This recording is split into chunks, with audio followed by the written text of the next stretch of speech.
physical, emotional, and moral in an integrated manner.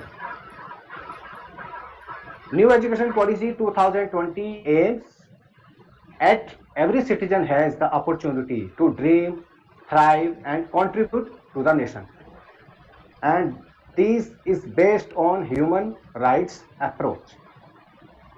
And it also emphasizes at multidisciplinary and holistic approach in education. Now, I would like to welcome our first member in the panel, Premdatt Pandey sir, PGT Hindi. Premdatt Pandey sir ji. Sir बहुत बहुत आभार sir आपका। बहुत बहुत आभार आपका। धन्यवाद। इस वेबिनार में उपस्थित आदरणीय प्राचार्य मैडम, उप प्राचार्य मैडम, एचएम मैडम और मेरे सभी गणमान्य शिक्षक साथियों, मेरी इस वेबिनार के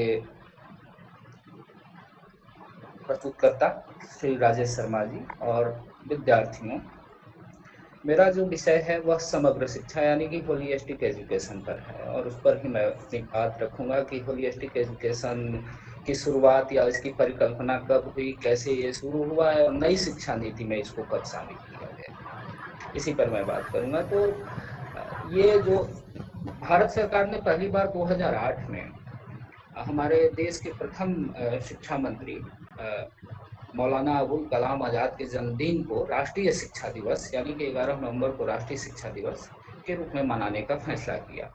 आज़ाद के 3 प्रमुख कार्य जो थे उसमें 2 तो उन्होंने अपने शिक्षा मंत्री के कार्यकाल में राष्ट्रीय शिक्षा नीति और दूसरा यूजीसी की स्थापना, तीसरा उन्होंने समग्र शिक्षा का सुझाव दिया था और यह समग्र शिक्षा जो टर्म है वह इनसे पहले कवि गुरु रविंद्रनाथ टैगोर ने भी इसकी एक अपनी कविता में बात की या वो बराबर बात करते रहते थे इसकी।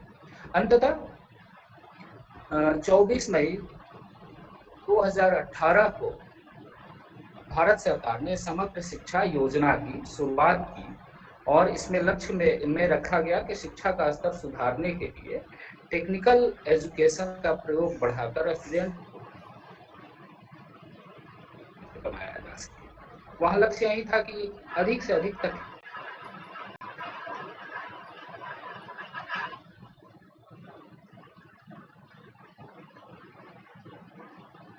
बताया जा सके और साथ ही उनका आज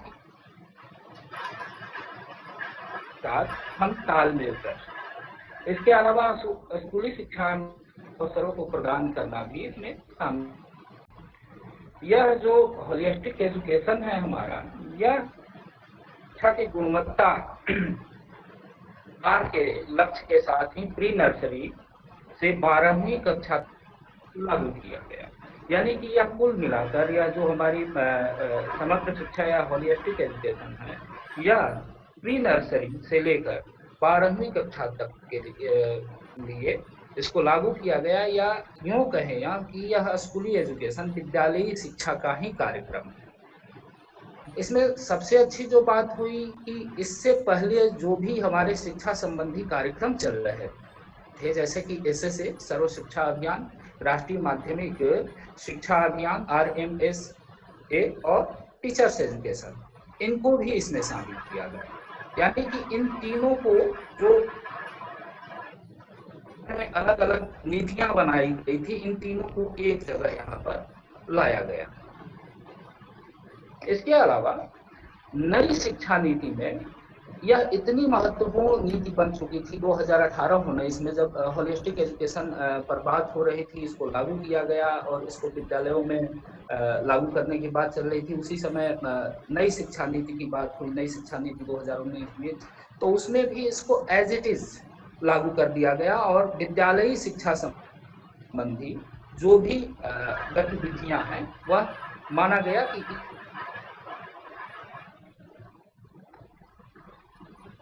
यह जो हमारे माननीय प्रधानमंत्री जी हैं उनका एक नारा था कि स्लोगन है उनका कि सबको शिक्षा अच्छी शिक्षा, तो उसी के पर्सपेक्टिव में यह लाई गई योजना है जिसमें गरीब और अमीर सबको एक जैसी शिक्षा मिल सके। और यह तभी संभव है जबकि विद्यालयी स्तर पर हम इसको इम्प्लीमेंट करें। इसलिए भी इस शिक्षा को तेजी से लागू करने की बात की गई या अपनाया गया, इसको नई शिक्षा नीति में एज इट इज रखा गया। योजना की जो परिकल्पना है उसमें निरंतरता के रूप उसमें एक निरंतरता है और उस निरंतरता में प्री नर्सरी से लेकर अपर प्राइमरी, माध्यमिक और हायर सेकेंडरी तक को एक यूनिट माना गया है, यानी कि एक ही स्कूल माना गया है और उसी आधार पर इस योजना को लागू किया गया है। इसमें यह भी माना गया है कि सर्वांगीण विकास, समाज का विकास और राष्ट्र का विकास के लिए एकमात्र जो साधन है वह शिक्षा है। एजुकेशन के द्वारा ही हम टीचर्स और विद्यार्थियों का सर्वांगीण विकास कर सकते हैं, समाज का विकास कर सकते हैं और अंततः राष्ट्र का विकास कर सकते हैं। विकासशील बच्चों का मानसिक, शारीरिक, खेलकूद, भावनात्मक, नैतिक और आध्यात्मिक गुणों का भी विकास करना सुनिश्चित किया गया है। इस जो विद्यार्थियों का एक तरह से समग्रता से विकास की बात इसमें की गई है और इसमें पढ़ाई के साथ साथ उनके नैतिक, भावनात्मक, इसके अलावा जो आध्यात्मिक विकास है, मानसिक विकास और खेल कूद को भी इसमें अहमियत दी गई है। यह सबसे बड़ी बात है। हमारी जो इससे पहले उसकी बुराई तो नहीं की जाएगी, लेकिन वह ज्यादातर प्रोफेशनलिज्म ओरिएंटेड रही है, डॉक्टर इंजीनियर पैदा करने वाली शिक्षा नीति रही है। इसके बाद इसमें जो holistic education, ethical, society, history और हेरिटेज पर बात करते हैं, इसको इसमें जोड़ा गया है और इस शिक्षा का उद्देश्य ही यह है कि हम अपने ऊपर गर्व कर सकें, हम अपने भारतीय होने पर भी गर्व कर सकें, जो कि बहुत समय से जो हमारी शिक्षा में जो हमारा इतिहास था, हमारी विरासत थी, हमारी संस्कृति थी, वह नहीं थी, तो उसको भी यहाँ पर लाया गया है। इसके कुछ जो मुख्य उद्देश्य है या ऑब्जेक्टिव हैं, अगर मैं उसको बताऊं तो वो है कि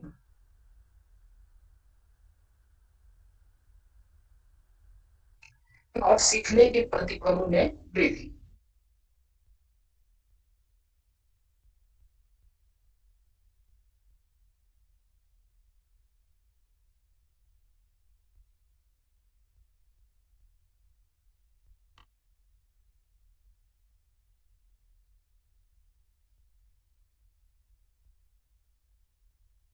जो तक का रखा गया है उसमें 4.1 और 4.5 में यह आता है। 4.1 में ये यही है कि लैंगिक आधार पर भेदभाव को खत्म किया जा सके और 4.5 में भी ये लैंगिक आधार पर, खास करके जेंडर के आधार पर जो लड़कियों के साथ असमानता होती है उसको खत्म करना, उसको लगभग 0 तक लाना, तो उसको न्याय संगत शिक्षा उपलब्ध कराने की जो बात की गई है वह लैंगिक अंतर को पाटना, यह भी इसका उद्देश्य है इसमें। इसके अलावा है स्कूली शिक्षा की इक्विटी, स्कूली शिक्षा में इक्विटी और समावेश सुनिश्चित करना है।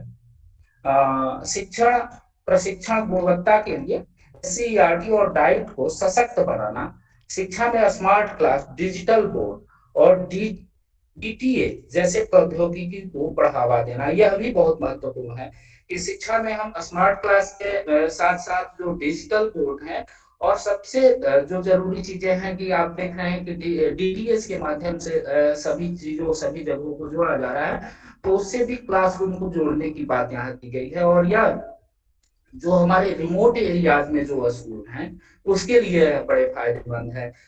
सरकार ने लगभग 117 ऐसे जिलों को चिन्हित किया है जो कि या तो उग्रवाद से प्रभावित जिले हैं या बहुत ही निर्जन क्षेत्रों में है, जहां संसाधन उपलब्ध नहीं हो पा रहा है, तो उस जगह पर स्मार्ट क्लासरूम, डिजिटल बोर्ड और डीटीएच जैसी सुविधाओं को अगर हम लाते हैं, तो वहां हम आसानी से समग्र शिक्षा को बढ़ावा दे सकते हैं और बच्चे को हम शिक्षित कर सकते हैं। इसमें इसके अलावा इसमें अगर फंड की बात की जाए, तो फंड, इस योजना में जो फंड है वह सरकार, भारत सरकार का 60 और 40 का अनुपात है। भारत सरकार 60% देगी और राज्य सरकार 40% देगी, लेकिन इसमें एक्सेप्शनल केस भी हैं। अगर पहाड़ी राज्य हैं, जैसे हिमाचल प्रदेश है, उत्तराखंड है और कश्मीर है, यहाँ पर, और नॉर्थ ईस्ट के 8 स्टेट में यह अनुपात 90 और 10 का हो जाएगा, 90-10 का। और अगर केंद्र शासित प्रदेश है, एमपी जो भी है, वहां पर जो विधान मंडल नहीं है, जैसे दिल्ली और पौंडीचेरी को छोड़ दिया जाए, तो वहां पर 100% सेंट्रल गवर्नमेंट फंड देगी। ये बातें इसमें रखी गई है।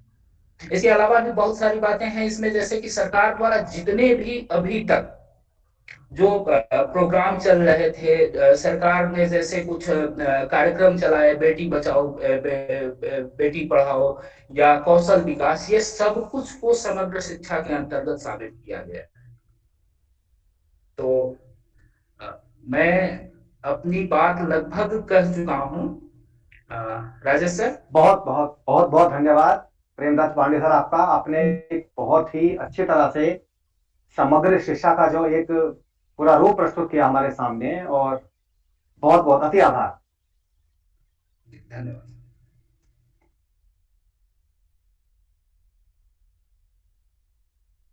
अब मैं कल आपको सभी को कहूंगा एक के नाते कि जैसे कि शिक्षा कोई नया एक विषय नहीं है। हम सभी जानते हैं, मैं तो कहूंगा कि हमारी जो इंटरनेशनल यूनिवर्सिटीज हैं, Nalanda, Takshashila of that time, उसमें भी होलिस्टिक और मल्टी डिसिप्लिनरी का यूज होता था, क्योंकि हमारी पुरानी शिक्षा पद्धति जो है, हमारी जो शिक्षा पद्धति रही है, समग्र विकास की ओर इंगित करती है। केवल एक व्यक्तित्व का एक भाग नहीं, संपूर्ण व्यक्तित्व ही निखार आना चाहिए, यही शिक्षा का असली मतलब है। और इस पर हमारे प्रेमदत्त पांडे सर ने बहुत अच्छी तरह से प्रकाश डाला है। बहुत बहुत धन्यवाद सर। अब मैं होलिस्टिक अप्रोच के बाद दोनों टॉपिक जुड़े हुए ही हैं actually. Both the topics are the two sides of the same coin. I would like to say multidisciplinary and holistic education, both are the same. मैं अपने दूसरे पैनलिस्ट, I would like to welcome our second panelist mister Shashank Tomar sir, PGT history. Welcome sir, जो कि multidisciplinary education के aspect से हमको introduce कराएंगे। Multidisciplinary education sir, thank you very much sir. Welcome sir.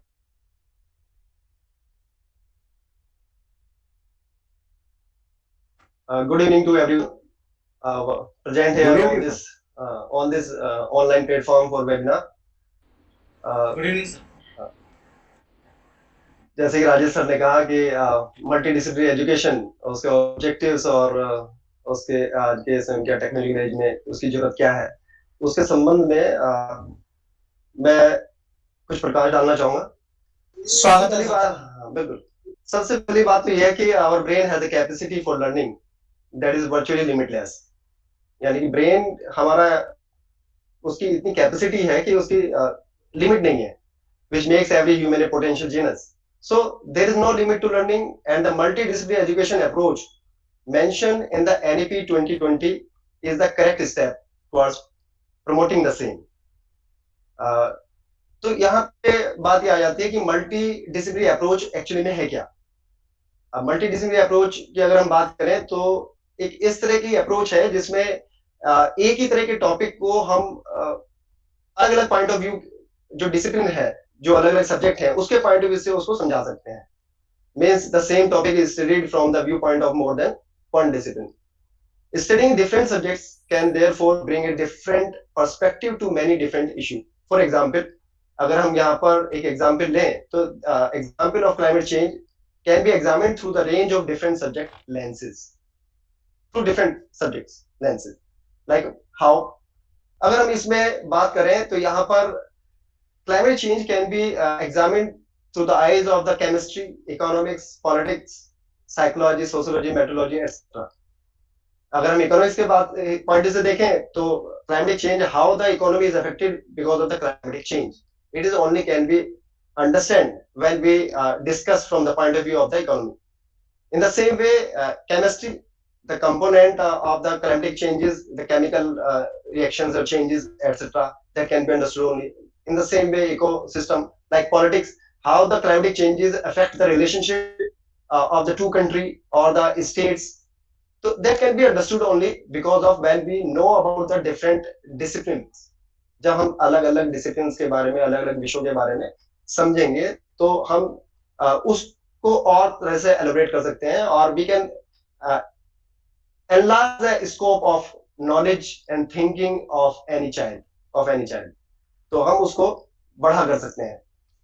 इसी तरह से अगर हम देखें कि अगर इतिहास में हम इस बात को ध्यान रखें, जैसे कि सर ने भी कहा कि हमारी जो पुरानी यूनिवर्सिटीज रही हैं, नालंदा हो, तक्षशिला हो, चाहे विक्रमशिला हो, तो these universities definitely promoted this type of the multidisciplinary aspects, multidisciplinary approach. In the same way, अगर हम इतिहास के अंदर से एग्जाम्पल्स को लें कि who were the multidisciplinary beneficial, कौन थे वो लोग जिन्होंने की multidisciplinary approach का बेनिफिट उठाया and they become excels in their life. तो यहाँ पर एग्जाम्पल हम ले सकते हैं मेडिवल यूरोपियन हिस्ट्री का. मेडिवल यूरोपियन हिस्ट्री में एक कंसेप्ट आता है after the 16th century, that is a Renaissance man. Renaissance man. A Renaissance man is one who were having the knowledge in more than one skill. Having the knowledge in more than one skill. जिनके पास में एक से ज्यादा skill में योग्यता है, जानकारी है, वो एक से ज्यादा स्किल में अपने आप को एक्सप्रेस कर सकते हैं, जानकारी रखते हैं. इसका बेस्ट एग्जांपल है Leonardo da Vinci, who was an engineer, scientist, a painter, a author. तो इन दैट वे हम उसका एग्जांपल ले सकते हैं. In the same way, अगर हम भारतीय इतिहास की बात करें, since the Vedic age, epic age, to up to this era, तब तक हम बहुत सारे कैरेक्टर्स को देखते हैं, जहां पे हम अर्जुन को एपिक एज में देखते हैं. Arjun was a good archer as well as he was a good dancer. In the same way, हम बात करते हैं अशोका की. इसी तरह से हम बात कर सकते हैं यहाँ पर अकबर की. उसी प्रकार से आगे हम बात कर सकते हैं यहाँ पर विजयनगर एम्पायर के राजा कृष्णदेव राय की, उनकी बात कर सकते हैं. आज के समय में भी हम Rabindranath Tagore in the modern era, Rabindranath Tagore ji को ले सकते हैं, गांधी जी को ले सकते हैं, और इवन सोनम वांगचुक जो कि लद्दाख से आते हैं. He is an engineer, educationist, he is a reformer. तो इन सब का अगर हम पूरा जानकारी हासिल करें तो देन वी फाइंड आउट कि they are well versed in more than one discipline. They are well versed in more than one discipline. So in that way, so education is not limited to a particular discipline. For instance, a student of engineering can take a subject from humanities.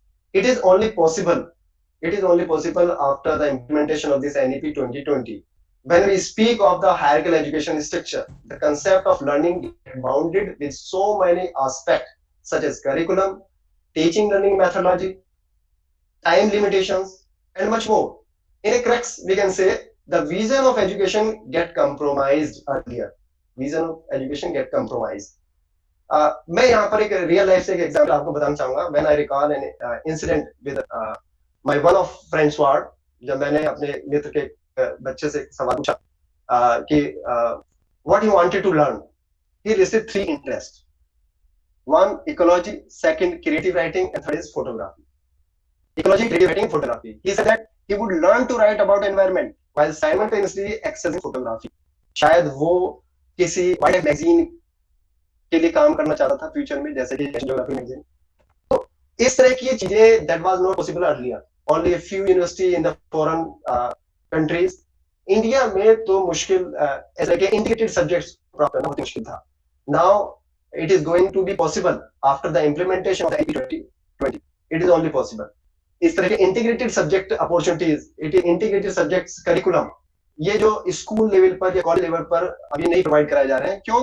क्योंकि इसमें there are some limitations, जिसके बारे में हम बाद में बात कर सकते हैं. दूसरी चीज है, हम यहाँ पर बात करेंगे कि इसके ऑब्जेक्टिव्स क्या हो सकते हैं. integration of the different disciplines. Integration of different disciplines when mechanical engineering or electrical engineering student can also opt for the humanities, music, like liberal arts. So that can be beneficial. One can be taken as a major subject, another subject can be taken as a minor subject, in which he or she has the hobby or interest. So in that way, वो अपनी hobby को, अपने personality को, all-round development, holistic approach can be seen in the multidisciplinary approach. Holistic approach, education के field में हमें holistic approach को ध्यान में रखना है, जिससे कि उसका all-round development हो जाए. लेकिन है shift from passive active learning. Passive से एक्टिव की तरफ लर्निंग कैसे होगी? Multi disciplinary integrated curricular for focus on solving and understanding real life career focus issues through collaboration and peer learning. Second, educate and train at the same time, which is the concept which has been given by Gandhi ji as well. Gandhi ji ने अपने शिक्षा जो नीति उन्होंने बताई थी अपने पद्धति में, तो उसके अंदर भी हम ये सारे देखें, शांति निकेतन में जो गुरु रविन्द्रनाथ टैगोर जी द्वारा जो शिक्षा नीति अपनाई जाती रही है, उसका हम पहले यहाँ पर holistic way में implementation में दिखाते हैं. Multidisciplinary integration curriculum achieve both education and training by having students engage with professionals who address exciting and challenging problems in their jobs. Like they will also get real time experience in the factories, in offices. So पढ़ने के साथ साथ they are getting the opportunity of training. In that way, there is scope of training also enlarging. It is only because of the multidisciplinary approach. Second, reach a diverse population. Students who participate in integrated curricula are able to express their own interests, demonstrate their unique skill, and master highly academic and technical material by applying a variety of learning style. Holistic understanding of other disciplines as well. जब आप एक से ज्यादा discipline, एक से ज्यादा point of view से हम लेते हैं, हम अपने इंटरेस्ट के हिसाब से किसी चीज लेते हैं, तो that will definitely one in the life of the student, उनके जीवन को सक्सेस कर देता है. और हम ये देखा है कि those who get education in the multi they become the employer, not the employee. they are giving the employment to the many more. Current pandemic की situation में अगर हम देखें, इस current pandemic की situation में only those survive, can say better opportunity, those were well versed in the more than one discipline. They lost the job in one discipline and then they started to themselves in the different disciplines. It is only because of they were well versed. तो ये एक mental strength को भी develop करता है, उसकी skill development भी करता है, creative thinking करता है. तो multidisciplinary approach is very beneficial. Those are advantages की वजह से बात करें तो यहाँ पर privilege to choose. The most important thing is privilege to choose. And multidisciplinary education in college, the student gets the right to choose their favorite subjects, the subject that they want to learn, subject that can add some value to their knowledge. In the subject that can raise the bar of education, not the one which are for them.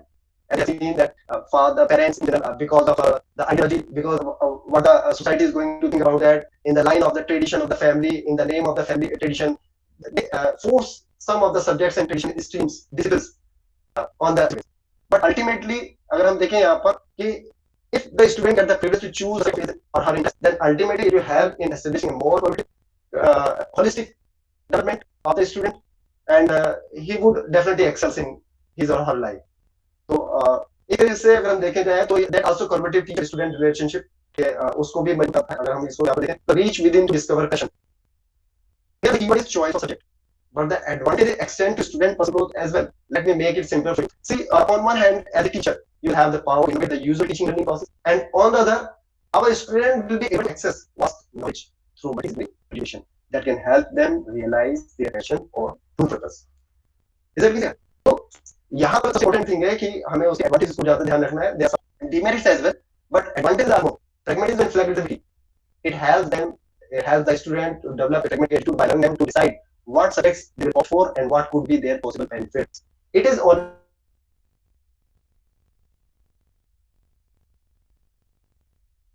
it allows our student to carve devices, not walk on the path pre-decided by the education. अभी पहले से school में चला रहा है, education institution में चला रहा है, उसी के लाइन पे नहीं चला है, उनको फ्रीडम मिला है. It is their life, it is their choice, what they want to do, what they want to learn. आगे जाकर क्वेश्चन में देखा है कि student have learn through the different disciplines, but also teacher has to have that skill. They can explain the content through the point of view of the different disciplines. अपने आप हम school में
में सिर्फ यही नहीं कि बच्चों को ही डिफरेंट डिसिप्लिन के पॉइंट से हमें उन्हें एजुकेट रखना है, बल्कि एक टीचर को, एक फैकल्टी को भी अलग अलग डिसिप्लिन का उतना ज्ञान होना चाहिए कि जिसके उसके पॉइंट ऑफ व्यू से वो बच्चे का डेवलपमेंट कर सके और उसको उसके पॉइंट ऑफ व्यू से समझा सके. That is the most important aspect. But we can say that there are some disadvantages on the side. There may be a distraction, and distraction can be removed only by through planning and proper organizing activity. There are some all the questions raised. It will definitely create the jack of all trades but master of none. It may be possibility, but our student need to have expertise in one domain that they like. It can be only ensure that the students achieve mastery in one domain at least only because of proper planning, proper guidance, proper leadership, proper guidance of the teacher and parents. Thank you very much. Thanks to Thank you very much. Thank you so much, Shashank Tomar sir, and for throwing light on this topic, multidisciplinary education from root to short. Thanks a lot, sir. Okay, sir. Thank Now, you. talking about multidisciplinary education, sir has told that there are examples of Rabindranath Tagore, Leonardo da Vinci. Yes, they are the true representative of this multidisciplinary approach. They are multi-talented. Like Rabindranath Tagore, he was not just a writer, but a painter, educationalist also. Rabindranath Tagore. And this is not a new aspect, as all our panelists has already told. It has been an age old, and also in the modern era or this contemporary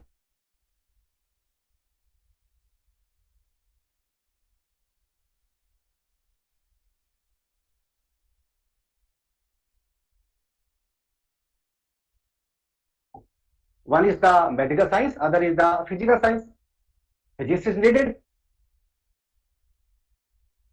It is needed physics, science.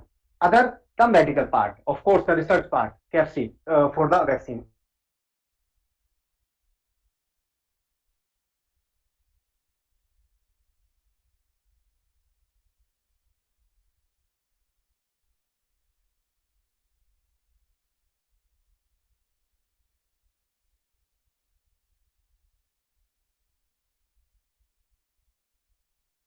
Thank you very much again, sir.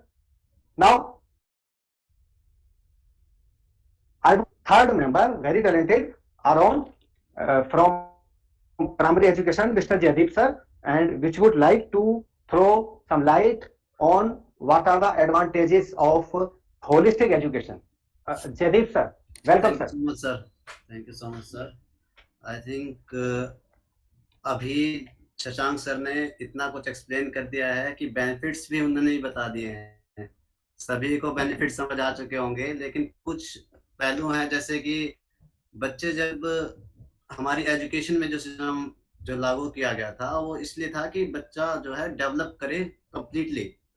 या जैसे Shashank sir ने बताया था कि महात्मा गांधी जी ने जो policy थी उनकी नई तालीम में, जो उनका तरीका था कि बच्चा अपने एनवायरनमेंट में सबसे ज्यादा रहेगा और वहीं से सीखेगा, तो वो उसको कंप्लीटली डेवलप करेगा. तो वही कंप्लीट डेवलपमेंट का नाम ही आज होलिस्टिक एजुकेशन के नाम से जाना गया है. और जैसा कि हम देख सकते हैं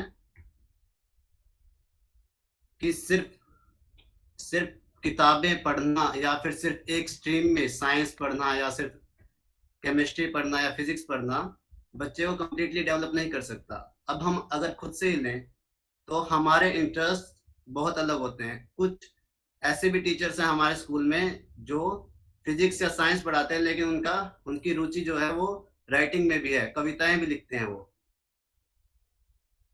बहुत सारे टीचर्स ऐसे हैं जिनका रुझान सिर्फ पढ़ाने को ना लेकर, हमारे विश्वदीप सर हैं स्कूल में, आप सभी जो प्राइमरी में जानते हैं, उनको जो रिसर्च करना, जो उनको बनाने से, मैकेनिकल जो वर्क है, इलेक्ट्रिकल वर्क से इतना प्यार है कि वो टीचिंग के बाद अपना कुछ खुद से ही डेवलप करते रहते हैं. तो उस चीज को अपॉर्चुनिटी बच्चे ये समझ सके कि उनका इंटरेस्ट किस तरफ है. सिर्फ हम ये नहीं कह सकते कि साइंस पढ़ा रहे हैं, हम साइंस पढ़ रहे हैं तो हमको साइंटिस्ट बनना है या हमको एक रिसर्च में ही जाना होगा।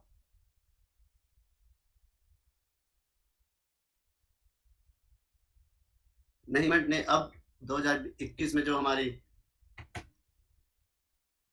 नई एजुकेशन पॉलिसी लाए हैं उसका सीधा सा हिसाब यही है कि लर्निंग फिलॉसफी जो हमारी इसके बेस पे है वो है बेनिफिट्स करेगा हमारे स्टूडेंट को, टीचर्स को, स्कूल्स को, कम्युनिटीज को। It will empower to improve their educational outcomes and gain the life skills necessary to take on a successful professional career. Okay, it is not only based on a single phenomena.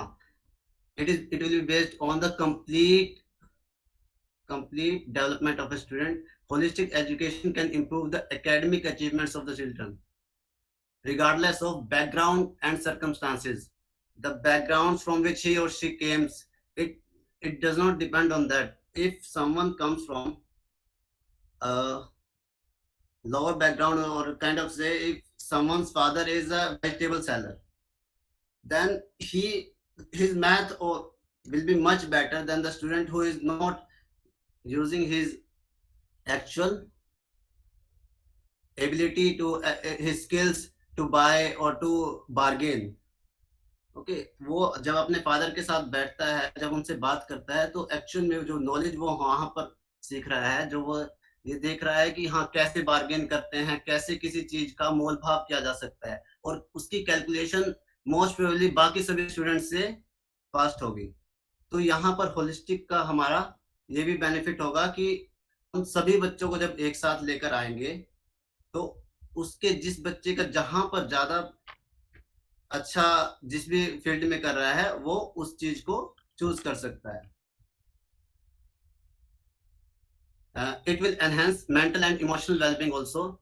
Okay, in this education policy, the government decided to provide some supportive environment where social and emotional learning is emphasized. Just not only social and emotional learning, the cognitive development will also be focused. The physical development where a student will get enough time to train his body and also his mind. By looking at the role of education holistically, teachers are no longer just teaching math, literacy and science. Rather, they guide students as they develop their social skills, coping mechanisms, respect for others, love of learning, and so on. Okay, it will develop a student for a whole. Like not only do we focus on the whole child, but we also see the child as a part of larger whole. If we will develop some basic manners in a student, it will affect the whole, the complete community. The student is connected to the world and the environment and their community. In this way, by improving the life of a single student, we will improve our society. That, and in terms of our communities, like there is an emphasis on the need to look out for one another. A healthy community is good for everyone. We need to care for one another in order to have the best for everyone. Thus, we educate children on citizenship and their responsibilities to others. If someone, अगर कोई student ऐसा है जो सिर्फ science पढ़ रहा है, तो अब वो ह्यूमैनिटीज में भी जाकर सीखेगा। जैसे अगर हिस्ट्री से वो पता लगा सकता है कि हमने क्या गलतियां की हैं, जिस वजह से कुछ ऐसी सिचुएशन क्रिएट हो सकती है जो देश के लिए ना ठीक हो। ठीक है, लेकिन वहीं पर अब साइंस भी पढ़ रहा है और हिस्ट्री भी पढ़ रहा है, तो वो दोनों चीजें बेनिफिशियल रहेंगी। उसको ये भी पता रहेगा कि किस टाइम पर कौन सी चीज की खोज की गई थी, जिससे वो ये आगे अपना रिसर्च करने में वो भी हेल्पफुल रहेगा। और आर्ट से अगर जुड़ा रहेगा, जैसे कि शशांक सर ने बताया था कि लियोनार्डो डा विंची, वो होलिस्टिक डेवलपमेंट हुई थी, वो इंजीनियर भी थे, राइटर भी थे, साथ में सभी रिसर्च किए उन्होंने। ठीक है, वैसे ही उसी बेसिस पर हमारी एजुकेशन पॉलिसी वर्क करेगी। and it will also provide a caring classroom culture. It will be the responsibility of all teachers to provide a caring classroom culture. Within a holistic classroom, teachers don't just care whether the children are learning, they also want to ensure their students leave at the end of the school year more well-rounded, happier, and social competent members of their communities. This focus on the whole child has clear overlaps with the humanist theory of education, and particularly Maslow's hierarchy of needs. According to Maslow, a classroom must ensure a child's basic needs are met psychologically, safety, security before they can excel and learn to their fullest potential. जैसा Maslow जो hierarchy है उसमें उन्होंने कुछ basic चीजें बताई थी कि पहले ये चीज अचीव करेंगे कि उसके पास फूड हो, सिक्योरिटी हो, फिर उसके बाद सेकंड पे सेफ्टी प्रोटेक्शन, देन फिर belongingness and love, then esteem, and then he will achieve the self. उसके बाद वो खुद को अचीव करेगा. तो इसमें हमारी एजुकेशन पॉलिसी में अब ये भी बताया गया है कि सबसे पहले बच्चे को जो बेसिक चीजें हैं वो प्रोवाइड की जाएंगी, जिससे बच्चे का उसको सेफ्टी इंश्योर की जा सके, उसको फिजियोलॉजी जो उसको इम्पोर्टेंट जो भी उसको चीजें जो भी उसको महत्वपूर्ण जो भी उसकी रिक्वायरमेंट्स है वो कंप्लीट की जाएं. ठीक है, जिससे कि उसके बाद वो धीरे धीरे डेवलप होके वो एक अपनी सेल्फ एक्चुअलाइजेशन, अपने खुद के बारे में जान सके कि वो एक्चुअल में क्या करना चाहता है. तो पहले बेसिक नीड्स प्रोवाइड करी जाएंगी और उसके बाद धीरे धीरे जब बच्चा को ये फील होने लगेगा कि हाँ अब मुझे ये चीजें इनसे मेरी टेंशन हट गई है, तो उसके बाद वो एक हायर लेवल की ओर खुद के बारे में सोचने लगेगा और जो भी उसके इंटरेस्ट होंगे उनमें बेटर परफॉर्म करेगा.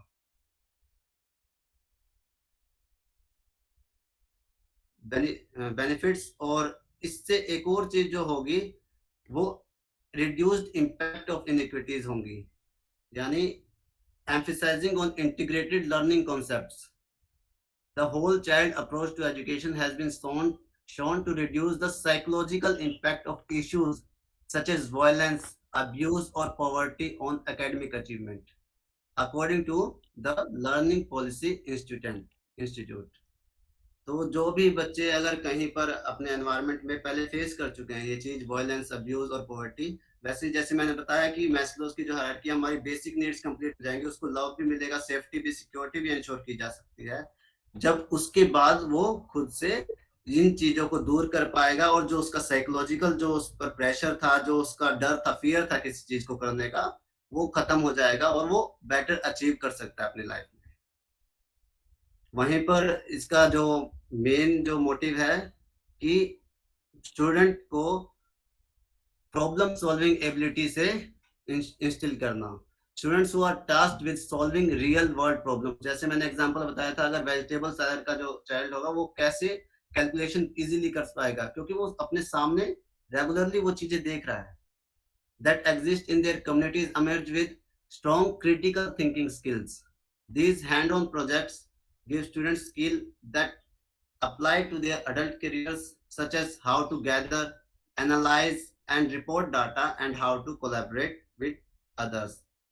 तो जब हमको हैंड्स ऑन एक्सपीरियंस मिलता है तो हमको ये भी होता है कि कैसे हम डाटा कलेक्ट करें. अगर हम क्लास में किसी बच्चे को कहते हैं कि आप ये प्रेजेंट करके दिखाओ, तो बच्चा क्या करेगा कि पहले उस चीज का डाटा कलेक्ट करेगा, फिर उसको एनालाइज करेगा कि हाँ ये डाटा इसके अकॉर्डिंग ठीक रहेगा, यानी जो मेरा टॉपिक है वो उसको मैं अच्छे से एक्सप्लेन कर पाऊंगा या नहीं. उसके बाद उसको पॉइंट्स बनाएंगे, फिर उसके बाद अगर प्रेजेंटेशन देनी है पीपीटी बनाएंगे, उसके बाद उसको एक कंप्लीट एक चैनल से कंप्लीट जो उसका रास्ता है वो तय करना होगा. तो वही उसको फ्यूचर में जो फ्यूचरिस्ट लाइफ होगी कि कैसे उसको काम करना है. कुछ जब अपना काम करता है, जैसे कहीं पर भी प्रोफेशनल फील्ड में जब जाएगा, तो वहां ये सब चीजें उसको हेल्प करेंगी. That's all for my side. Thank so you, much, sir. thank you very much, Jaideep sir. Thank you very much. Jaideep sir told very enlightened the process and studied or answered the problem. What are the advantages of holistic education? क्या इसके advantages हैं? इन पर प्रकाश डाला sir ने, बहुत अच्छी तरह प्रकाश डाला जयदीप सर, बहुत बहुत धन्यवाद आपका। और एक बात मैं बताना चाहूंगा कि for example like this webinar is going on, so this example also fine example or the right example of multidisciplinary and holistic approach. So all our faculty members, I would like to say the panelists and I myself are from the different branches of different streams, like Shashank sir from humanities, Jaydeep sir primary teacher, all rounder, myself from mathematics, Pandya sir from Hindi, and very Amanda madam from physics, very experienced teacher. So this is also example of multidisciplinary. This is what we have to tell to our students also, how to work in this team manner. And this webinar is possible because of the work of my panelists, definitely, and the IT team behind this. I would like to name them in the last of the meeting. Thank you very much, Jaydeep sir, once again. Now, in the last but not the least, very experienced Vandana Tyagi madam would like to tell that what strategies should be adopted by a teacher for a holistic education, because such an important topic is given to such a experienced teacher. Vandana Tyagi madam is a long experience. So Vandana Tyagi madam, PG Physics, welcome to this webinar. Thank you, Rajesh sir. Good evening Welcome. to one and all. Respected principal madam, learned colleagues, and all dear viewers.